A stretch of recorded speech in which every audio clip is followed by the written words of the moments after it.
That's for sure. You recording? Yeah, this. I see it. Oh, that's crazy.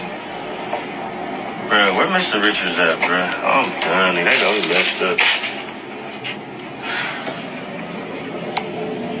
That's crazy.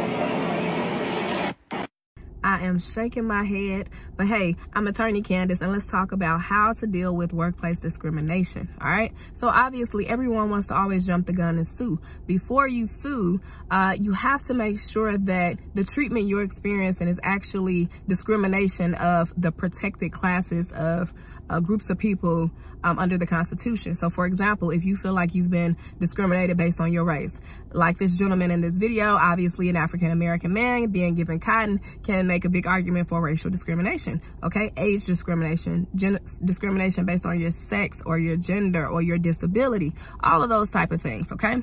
So the second thing I would say is that you want to make sure you document everything, okay? So if you got to keep a journal, documenting dates, times, who was the person that did it, who are witnesses around, then do that. The third thing is you want to make sure you memorialize your complaints and memorialize the discrimination as much as possible via in writing, via email, right? So you can have a paper trail. Now, I'm not saying never go to an in-person meeting because you don't want your manager to say, oh, you're being insubordinate because you're refusing to come to an in-person meeting. No, but maybe go to the meeting, but also follow up right after the meeting and say, hey, during the meeting, this is what was discussed. These are the concerns that I brought up. And, you know, so that way you have a paper trail.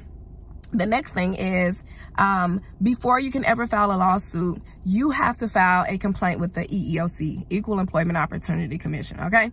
And they only give you 180 days to file a complaint from the time you experience that particular discriminatory action.